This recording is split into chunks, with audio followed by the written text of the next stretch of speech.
ពួកវាទាំងអស់នឹងក្លាយជាក្រដាសសម្រាមសម្រាប់អ្នកចាំមើលថាតើយើងអាចទិញវាបានឬអត់ខ្ញុំអាចបន្ថែមលើបានដំឡើងសូណាកម្រិតខ្ពស់ជាងនេះអារ៉េនិងម្ដាយមនុស្សយន្តក្រោមទឹកប្រសិទ្ធភាពប្រតិបត្តិការរបស់យើងនៅក្នុងកាប៊ីននៅពេលនេះអាចកើនឡើងយ៉ាងហោចណាស់5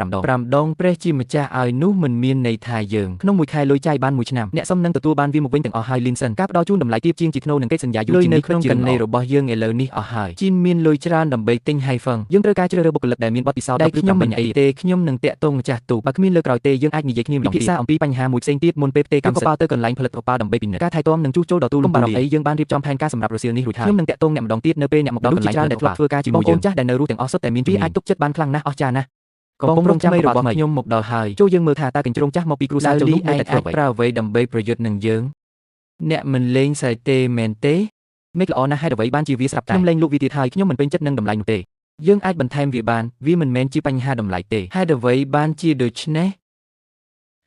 មានរឿងអ្វីហើយសេងម្ចាស់កប៉ាល់ស្រាប់តែនិយាយថាទេយើងនឹងលក់វាមិនថាយើងផ្ដល់ជូនប្រាក់ប៉ុន្មានក៏ដោយគាត់លេងលក់ទៀតហើយគាត់កំពុងលេងយើងដូចជាមនុស្សល្ងងម្នាក់ម្សិលមិញការសន្ទនាបានដំណើរការទៅដោយរលូនប៉ុន្តែបន្ទាប់មកបញ្ហានេះបានคล้ายទៅជាចម្លែកណាស់តើវាជាអាលីឬខ្លាស៊ីបាននិយាយទៅកាន់អ្នកមុនពេលថាយើងបានមកតើការងារប្រភេទនេះជាអ្វីលោកចាស់វាជារឿងចៃដន្យណាស់ដែលម្ដាយក្មេកខ្ញុំឈឺទី5គាត់ក៏ត្រូវមើលថែគាត់ដែរប៉ាតើកូនទាំងពីរបានរៀបចំផែនការនេះមែនទេម៉ាក់តើយ៉ាងម៉េចដែរ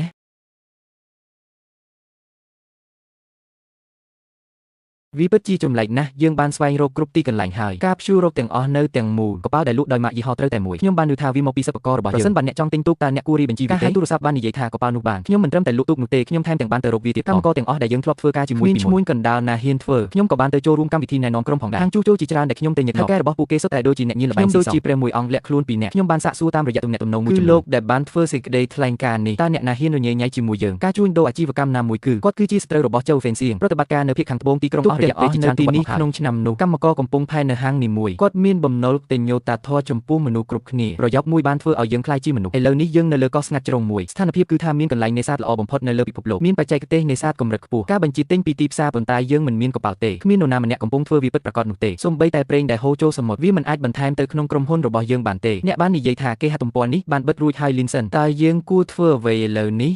តើយើងគ្រាន់តែទទួលស្គាល់ការបរាជ័យបែបនេះមែនទេចៅសេនស៊ីយ៉ុងគិតថាគាត់បានរារាំងវាទីក្រុងភាគខាងត្បូងបានបិទយើងគាត់គិតខុសគ្រប់យ៉ាងណានឆេង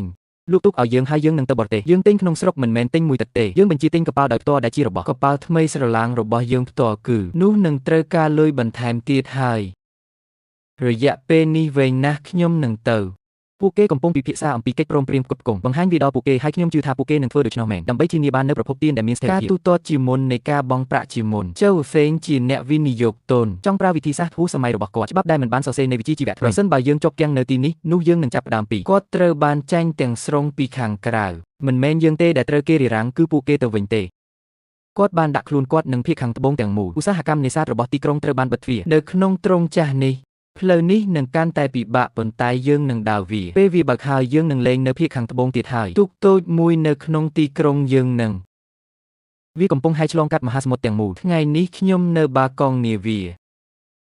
ខ្ញុំបានទៅទីរួមខេត្តម្ដងទៀតកន្លែងផលិតឧបករណ៍និយាយរឿងល្អប៉ុន្តែពេលចុះកិច្ចសន្យាហើយពួកគេទាំងអស់គ្នាបានចាប់ផ្ដើមហាត់តៃជាមួយរយៈផ្លូវរអិលត្រូវបានកកស្ទះអស់មួយរយៈកូនប្រុសបាននិយាយថាលក្ខណៈសម្បត្តិរបស់ការអនុវត្តឲ្យមានត្រូវអនុវត្តតាមរឿងសំខាន់បំផុតក្នុងរយៈពេល6ខែគឺកិច្ចព្រមព្រៀងនេះដូចដែលបានបញ្ជាក់យ៉ាងច្បាស់ខាងលើប្រសិនបើយើងមិនអាចមានស្ថិរភាពក្នុងរយៈពេល1ខែបានទេការផ្គត់ផ្គង់ដែលបានបញ្ជាទិញ